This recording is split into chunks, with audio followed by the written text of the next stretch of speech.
What up, YouTube? Timu's here. Now, Netflix of 2020, Netflix had some really good stuff in 2020, and from the looks of it, they're gonna have an even better year in 2021. So with that, what I'm gonna be doing is do my top 10 anticipated Netflix films of next year, because there's lots of interesting stuff. Lots of interesting Netflix films to look forward to in the coming year. So with that being said, here's my 10 favorite, my 10 anticipated Netflix original films of next year. Alright, number 10, I'm going to go with this film titled Bruise.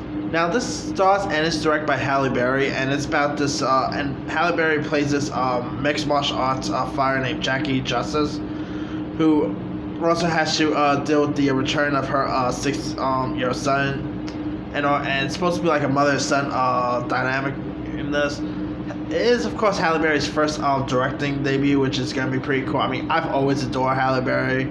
And they didn't have like a trailer or anything, but I did saw a couple of photos of it, of the film, and holy cow, Halle Berry looks ripped. I mean, Halle Berry has always been attractive. I've always had a crush on Halle Berry ever since I saw her in the Flintstones. Who loved Halle Berry in the Flintstones? Come on. And I mean, I don't really watch MMA or whatnot, but I do like good stories about this, about MMA and all that. A mother son dynamic chemistry could be really interesting. This could be pretty cool. I mean, maybe it could be Halle Berry's next Oscar contender. Who knows? Alright. Number 9, I'm going to go with Richard Linklater's film Apollo 10½. The film takes place during the 1969 Apollo 11 moon landing and will explore children on Earth's fantasies about the events. This is supposed to be a mix of live action and animation. It's supposed to be directed by Richard Linklater, and it's supposed to, the animation style is supposed to be similar to Linklater's animation style with films like Waking Life, A Scanner Darkly. The voice cast also includes the likes of Jack Black, Zachary Levi is in this, Josh Wiggins. Some interesting cast lists in this.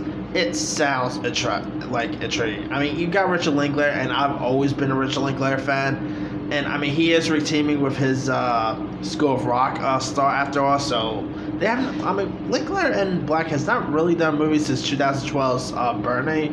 So it's been a while since they've done a film together. So I'm definitely looking forward to checking this one out. I'm curious to see how good the animation style is going to be. Because sadly, the animation style in films like Waking Life, I don't know if that really falls into today's standards, but we'll see. Alright,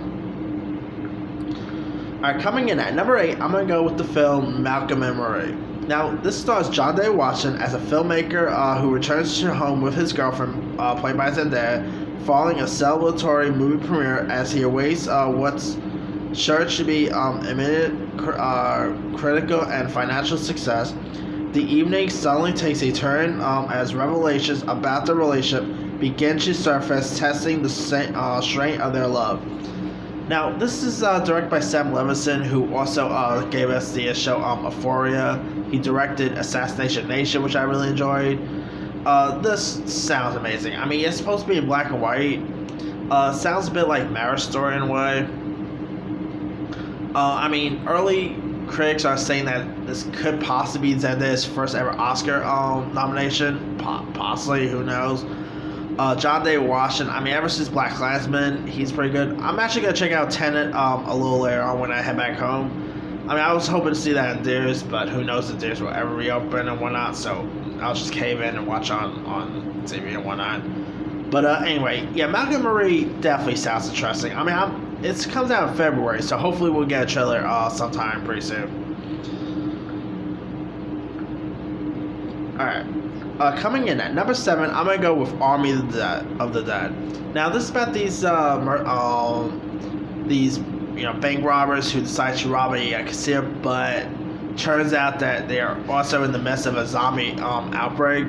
This is led by Dave Bautista, is directed by Zack Snyder, his first ever zombie movie since Dawn of the Dead. Of course, we do got the Snyder Cut coming out next year as well. So next year's going to be pretty cool with Zack Snyder. But, I mean, this definitely sounds interesting. I mean, it sounds like Walking Dead meets Ocean's 11 in a way. You got loads of other good cast lists, like you got Omari Hardwick from Power fame is in this. Tig Notaro is in this film. It sounds super awesome, so can't wait to check this one out. Alright, coming in at number 6, I'm going to go with the animated Pinocchio film. Of course, this features the voice talents of Ewan McGregor, Tilda Swinton, I believe Rob Pearl was supposed to be in this if I'm not mistaken, David Bradley. It's supposed to be a stop motion animated take of the classic tale. It's directed by Guillermo del Toro. Guillermo del Toro has been trying to get this Pinocchio film off the ground for years, and I'm glad that it's finally coming to fruition. It's supposed to be more darker than the Disney tale. It's supposed to be more of the book than the Disney film. Disney Plus is already doing their Pinocchio, so there's that. But I'm definitely looking forward to check out this new take of Guillermo del Toro's Pinocchio.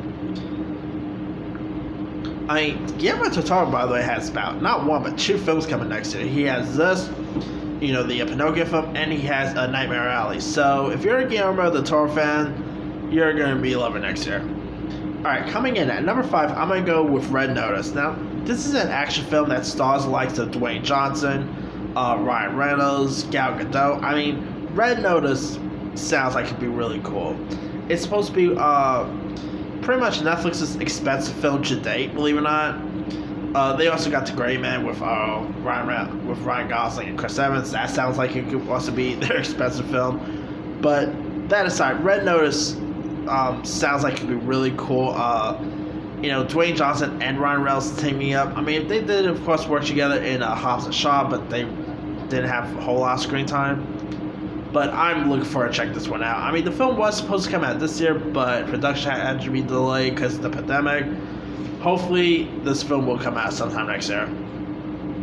Alright, number 4, I'm going to go with Tick, Tick, Boom. Now, Netflix just had a really cool music film, which was The Prom. So I'm curious to see Netflix's next music film, which is directed by Hamilton's creator and star Lin-Manuel Miranda, starring Andrew Garfield as Jonathan Lawson, who is, of course, the playwright who did the music for Rent.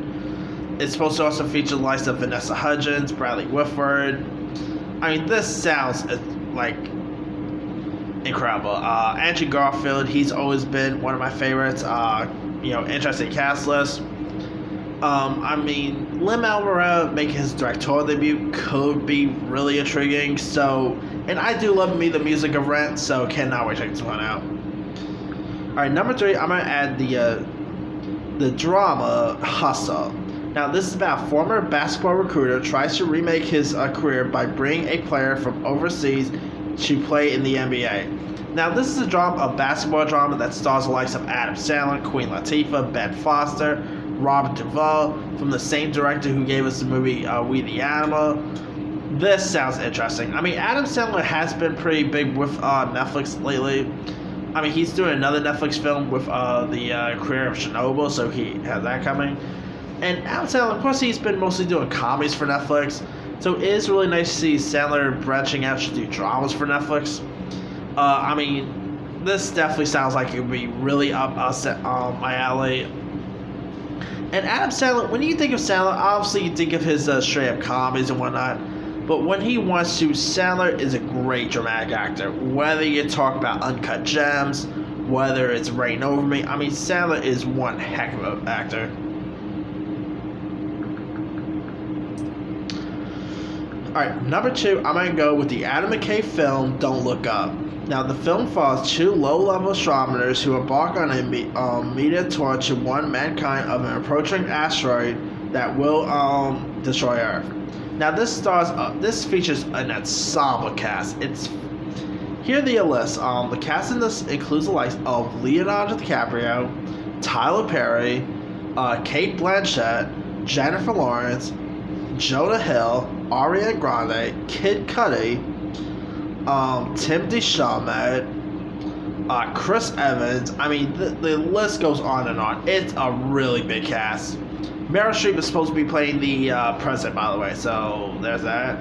I mean, this is definitely going to be a really cool Adam McKay film. I mean, it's supposed to be a comedy too, so I guess I could have added this to the comedy list. But yeah, I cannot wait to check this one out. I mean, really great cast. I love Adam McKay's work. You know, whether it's whether it's Vice, whether it's Step Brothers. I mean, Adam McKay is having a really interesting film resume. I mean, the guy is going from doing comedies like like Anchorman and Step Brothers to doing Oscar bait films like like The Big Short and Vice to doing a TV drama like Succession. I mean, what a really cool career he's having. Alright. My number one anticipated Netflix film of next year is Blonde. Now, this is a fictionalized take on the life of Marilyn Monroe, starring Ana de Armas as the hero of Marilyn Monroe.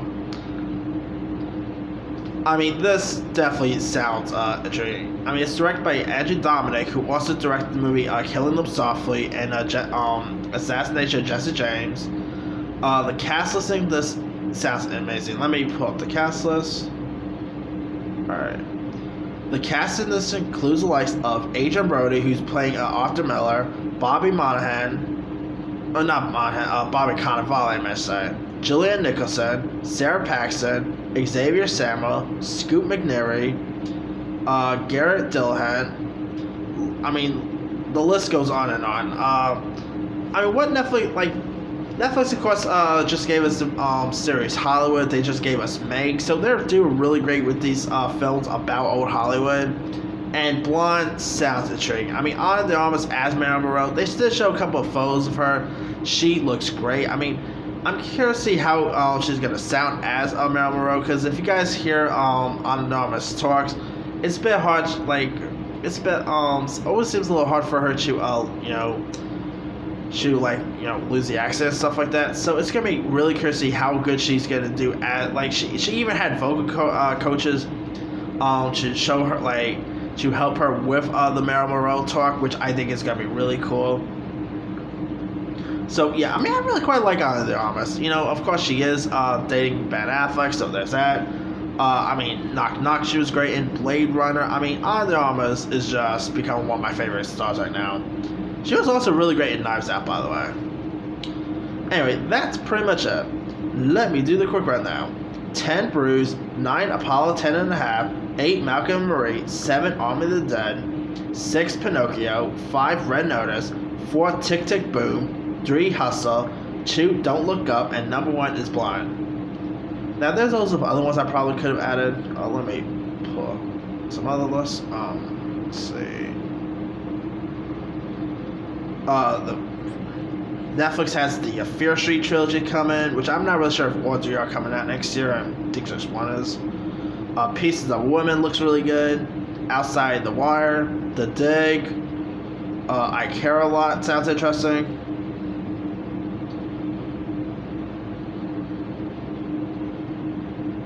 Let's see. The Kissing Booth 3 they got. Back to the Outback. American, the motion picture. Let's see, what else we got? Born to be Murdered, also with John David Washington. Chicken Run 2, which I think is coming out in 2022, by the way. Concrete Cowboy, Diane and the Musical, Desert Dolphin. They got the Loud House movie, if you're interested in that. Sweet Girl with Jason Momoa. There's Something Inside Your House. The Woman in the Window.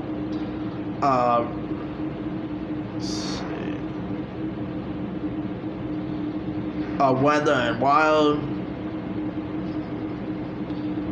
They got loads of other stuff. After Life of the Party, Bad Trip, which I already saw. That was pretty good. Yeah, they got loads of other stuff that I can't really remember what's on my head. I mean, obviously Sundance is coming up, so they'll most likely acquire some other stuff down the line. But let me leave it with you guys. What are some of your anticipated Netflix original films of next year? Drop a comment below. Don't forget to like, subscribe, hit that bell for more notifications. This is Timu signing off.